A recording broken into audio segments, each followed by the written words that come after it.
మామ welcome back to our channel review chit chat వాలా. ఈ మూవీ అనేది ఒక మలయాళం మూవీ. అరౌండ్ 2 hours ఉన్న ఈ మూవీ అనేది డిజ్నీ ప్లస్ హాట్‌స్టార్‌లో తెలుగు ఆడియో అయితే స్ట్రీమ్ అవుతుంది. ఈ మూవీ అనేది ఇప్పుడైతే నేను కంప్లీట్ అయితే చేసా. ఈ మూవీ చూసాక నాకేమనిపించిందో తెలుసుకొని ముందు ఇలా జెన్యూన్ మూవీ రివ్యూ కావాలనుకోండి మన ఛానల్ అయితే సబ్స్క్రైబ్ అయితే చేసుకొని, అలాగే comment section description Instagram link ఉంటుంది. అందులో కూడా కంటెంట్ వర్త్ అనిపిస్తే ఫాలో కొట్టి అందులో కూడా చిన్న సపోర్ట్ అయితే చేయండి. 2000 years later. Basic story line ఏంటంటే 5 ఫ్రెండ్స్ అయితే ఉంటారు. వాళ్ళకి ఎలాంటి గోల్ కానీ ఏమైతే ఉండవు, లైఫ్ అంతా ఎంజాయ్మెంట్ అయితే అనుకుంటారు. ఇలా ఎలా రియలైజ్ అయ్యారు అనేది మూవీ యొక్క బేసిక్ స్టోరీ లైన్. ఫైనల్ గా మూవీ చూసాక మాకేమనిపించింది అంటే మూవీ అనేది మాకైతే నచ్చింది. మరి తోపుతూరం అని చెప్పను కానీ బాగున్నది మూవీ అనేది. ఈ మూవీ యొక్క స్టోరీ అనేది చాలా మూవీస్ లో మనం చూసినట్టయితే ఉంటది.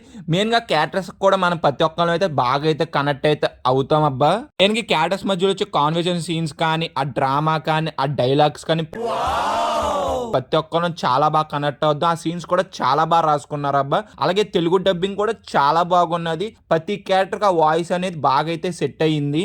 మూవీలో కొన్ని సీన్స్ అనేది ప్రెడిక్టబుల్ గా ఉన్నా కానీ అది మన లైఫ్ లో జరిగిన వాళ్ళ స్క్రీన్ మీద చూసినంత సేపు కూడా చాలా బ్యూటిఫుల్ గా అయితే అనిపిస్తాయి మనకి.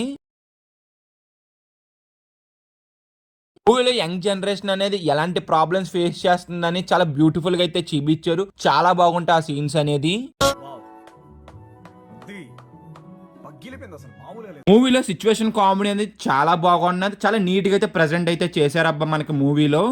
ఫస్ట్ హాఫ్ మొత్తం ఫుల్ ఆన్ ఫన్ తో తీసుకెళ్తారు. ఇంకా సెకండ్ హాఫ్ అయితే డ్రామాని ఎమోషన్ తో అయితే తీసుకెళ్తారు. మూవీలో పిల్లల దగ్గర తప్పు ఉండదు, పేరెంట్స్ దగ్గర కూడా తప్పు ఉండదు. ఆ పాయింట్ అని చాలా నీట్ గా అయితే కన్విన్స్ అయ్యేలా చేశారు సెకండ్ హాఫ్ లో.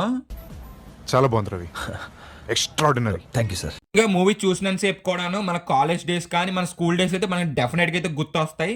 కొన్ని సీన్స్ చూసినప్పుడు అయితే మన లైఫ్ ని నిజంగా స్క్రీన్ మీద చూసినట్టయితే అనిపిస్తుంది మనకి డెఫినెట్ గా. అందరికి బీటెక్ కానీ డిగ్రీ అయిపోయాక పేరెంట్స్ ప్రెజర్ కానీ, రిలేటివ్స్ ప్రెజర్ కానీ, చుట్టుపక్కల ఉన్న ప్రెజర్ కానీ అన్ని చూసినంత సేపు కూడా మనకు కూడా చాలా రిలేటబుల్ గా అయితే అనిపిస్తాయి ఈ సీన్స్ చూసినంత సేపు కూడా మూవీలో.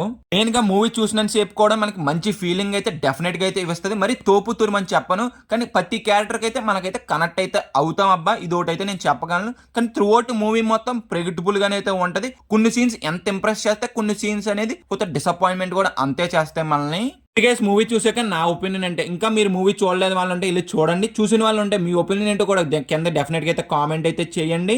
పర్ఫార్మెన్స్ వైజ్ అయితే ప్రతి ఒక్కళ్ళు చాలా బాగా అయితే చేశారు. ఇంకా సినిమాటోగ్రఫీ, ప్రొడక్షన్ వైజ్ కూడా బాగున్నాయి. మ్యూజిక్ కూడా బాగున్నది. ఇంకా ఓవరాల్ గా మేము ఇచ్చే రేటింగ్ ఎంత అంటే 3 out of 5. వీడియో ఇప్పటి వరకు చూసారు కాబట్టి మీకు జెన్యూన్ రివ్యూ అనిపిస్తే మన ఛానల్ అయితే సబ్స్క్రైబ్ అయితే చేసుకొని, పక్కన బెల్ ఐకాన్ యాక్టివేట్ చేసుకొని, అలాగే comment section description Instagram link కూడా ఉంటుంది. అందులో కూడా కంటెంట్ వర్త్ అనిపిస్తే ఫాలో కొట్టి అందులో కూడా చిన్న సపోర్ట్ అయితే చేయండి. Bye guys, in the next video. జై హింద్.